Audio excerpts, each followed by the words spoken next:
কোন ব্যক্তি যদি নবীজি সাল্লাল্লাহু আলাইহি ওয়াসাল্লামকে তুচ্ছ-তাচ্ছিল্য করে অথবা সামান্যতম নবীজিকে খাটো করে, তাহলে সেই ব্যক্তি মুসলমান থাকতে পারে না, সেই ঈমানের এরিয়া থেকে, বৃত্ত থেকে বেরিয়ে যায়, সেই ব্যক্তি ঈমানদার আর থাকতে পারে না, সে মুরতাদ।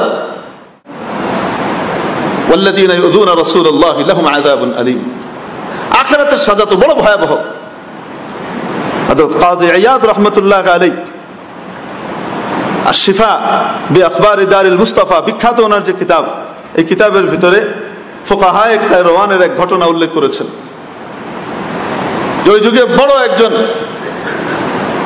ফকিহ ছিলেন, ফকিহদের ভিতরে বড় আলিমদের ভিতরে একজন বড় আলিম ছিলেন, তিনি আবার কবিও ছিলেন, খুব কাব্য রচনা করতেন। কিন্তু উনি ওনার ইলম এবং জ্ঞান এগুলো পাণ্ডিত্য বহু কিছু থাকা সত্ত্বেও অন্য লাইনে না গিয়ে উনি কাব্য চর্চা বেশি করতেন।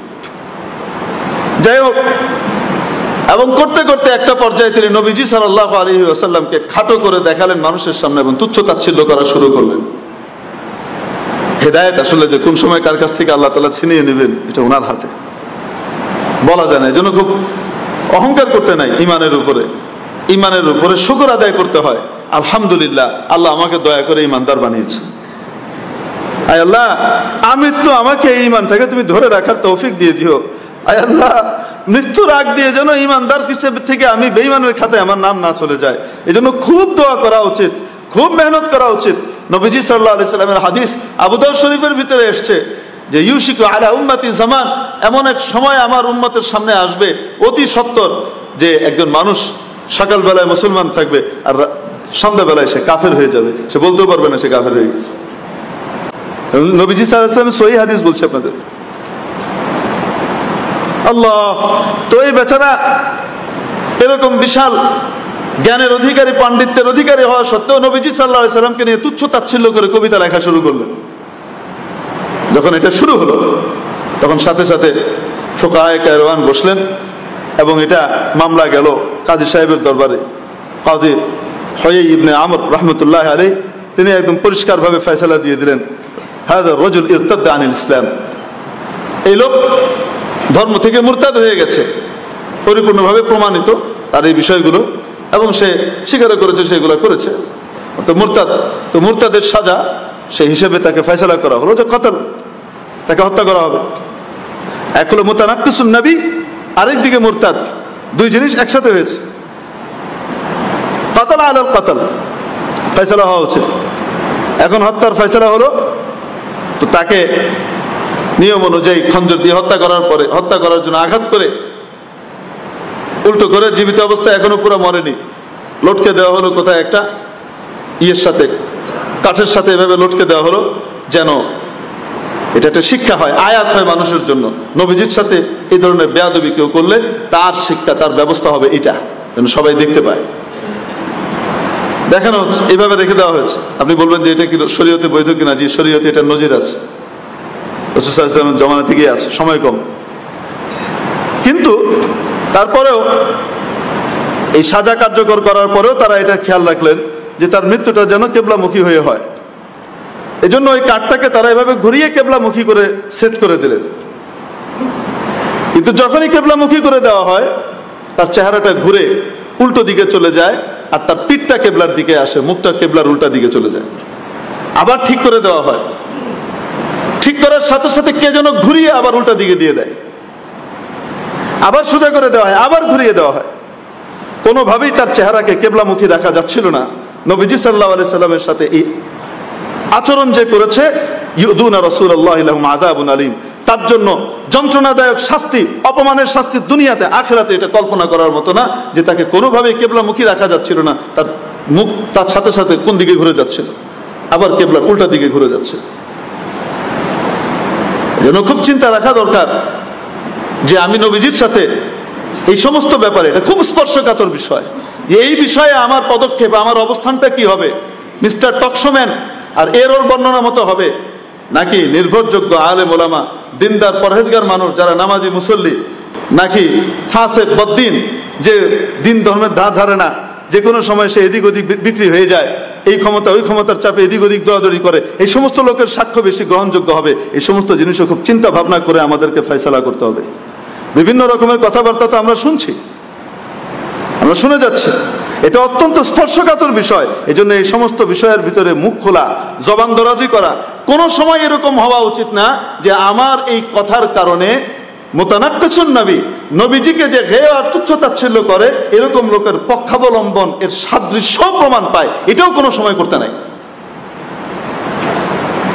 এটা এমন এক জায়গা, যত ইমানদার হোক, যত বড় বুজুর্গ হোক, যত বড় এই হোক আর সেই হোক, দুনিয়াতেই বেইজ্জতি, আখিরাতের সাজার তো কোনো কল্পনাই করা যায় না।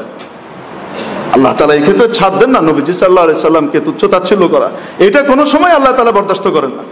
অত্যন্ত কঠিন জিনিস। তো দুনিয়ার ঘটনা আপনাদেরকে শোনা, নবীজির জমানার ঘটনা শুনেন না, নবীজির যুগের ঘটনা।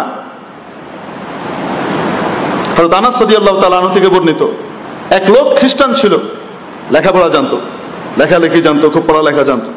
খ্রিস্টান থেকে মুসলমান হলো। নবীজি সাল্লাল্লাহু আলাইহি ওয়াসাল্লামের দরবারে আসার পর নবীজি তাকে সম্মানিত করলেন। কি সম্মান দিলেন? যে তুমি আমার কাছে যে ওহী আসে, এই ওহীগুলো তো আমি সাথে সাথে লিখিয়ে ফেলি, কেউ না কেউ সামনে থাকে যারা লিখতে জানেন, এরকম ওহী লেখক সাহাবীদেরকে দিয়ে রাসূল লিখিয়ে ফেলতেন। তাকেও এই মর্যাদা দিলেন যে তুমি আমার কাছে যখন ওহী আসে, তুমি কাছাকাছি থাকলে তোমাকে বললে তুমি লিখে নিও। সে লিখতো। কিছুদিন পরে সে ইহুদিদের এক জামাতের সাথে গিয়ে মিলল এবং সে মুরতাদ হয়ে গেল, ইসলাম থেকে বেরিয়ে গেল। বেরিয়ে গিয়ে নবীজির ব্যাপারে তুচ্ছ-তাচ্ছিল্য করতে লাগলো এবং সেখানে বলতে লাগলো যে আমি যা কিছু লিখে দিয়েছি না, এগুলো ছাড়া মুহাম্মদের কাছে আর কোনো এলেম টেলেম নাই। ওই যা বলে টলে যা লিখে, ওই যা আমি লিখে দিয়েছি তাই, আর কিছু নাই। এই কথা বলতে লাগলো। নবীজি সাল্লাল্লাহু আলাইহি সাল্লাম তার ব্যাপারে বদদুয়া করলেন এবং বললেন, আল্লাহুম্মা জাআলহু আয়া, আয় আল্লাহ এই লোকটাকে তুমি দৃষ্টান্ত বানিয়ে দাও, আয় আল্লাহ এই লোকটাকে তুমি দৃষ্টান্ত বানাও। এই ধরনের লোকের ব্যাপারে তোমার কি সিদ্ধান্ত? কিছুদিন পরে এই লোকটা মারা গেল। মারা যাওয়ার পরে তার গোত্রীয় লোকজন তাকে কবরস্থ করলো। সকালবেলায় যেয়ে দেখে লাশ উপরে উঠে আছে, কবর বন্ধ। কবরের মাটি ঠিক মতো মিলানো আছে, কিন্তু লাশ উপরে উঠে আছে। তারা বলতে লাগলো, হাযা মিন ফি'লি মুহাম্মাদিন ওয়া আসহাবিহি, এটা মুহাম্মদ এবং তার লোকজনের কাজ। মুহাম্মদের বিরুদ্ধে উল্টাপাল্টা বলেছে, তাই তার ভক্তরা মিলে তাকে কি করেছে, হ্যাঁ, এরকম করে বের করে দিছে, কবর থেকে বের করে উঠায় থিয়ে দিছে। তারা অনেক গভীর গর্ত করে, অনেক গভীর করে তারপরের দিন কি দিল, মাটি চাপা দিল। এবার কোনো ফাঁকা টাকা রাখলো না, একদম মাটি দিয়ে চেপে পুরো ভর্তি করে দিল, যেন কোনোভাবেই বের না করা যায়। সকালে এসে দেখে কবরের জায়গায় একটা চুল ফাঁক নাই, কিন্তু লাশ উপরে। তারা বলতে লাগলো, মুহাম্মদ এবং তার লোকজন এই কাজ করেছে। এরপরের দিন তারা আবার গর্ত করলো, এই পরিমাণ গর্ত করলো, গভীর করলো যে এর চেয়ে বেশি গভীর আর করা যায় না। অনেক গভীর করে তারপরে ওখানে পুঁতে রেখে দিয়ে চলে আসলো। সকালবেলা যে দেখে কবরের মতোই আছে আর লাশ উপরে। তখন তারা ঘোষণা দিল, সাক্ষ্য দিল, বলতে লাগলো, লাইসা হাযা মিন ফি'লি বাশার, এটা কোনো মানুষের কাজ হতে পারে না। মুহাম্মদ এবং তার সাহাবীদের কাজ হওয়া তো দূরের কথা, এটা কোনো মানুষ এরকম করতে পারবে না। রাতারাতি এইভাবে এইরকম চাপা মাটিকে ওইভাবে উঠিয়ে ফেলে আবার রেখে দেওয়া, এটা সম্ভব না। তারা বুঝে গেল এটা আল্লাহ তাআলার পক্ষ থেকে আযাব আর শাস্তি এসেছে। লাশ ওইভাবেই পড়ে থাকলো এবং তারা বললো, এরকম মালউন অভিশপ্ত লোকের পাশে দাঁড়ানোর কোনো কারণ আমাদের নাই। আমরা বিধর্মী, আমরা ইহুদি, সব ঠিক আছে, কিন্তু এরকম অভিশপ্তের পক্ষে দাঁড়ালে আমাদের জন্য বিপদ আসতে পারে।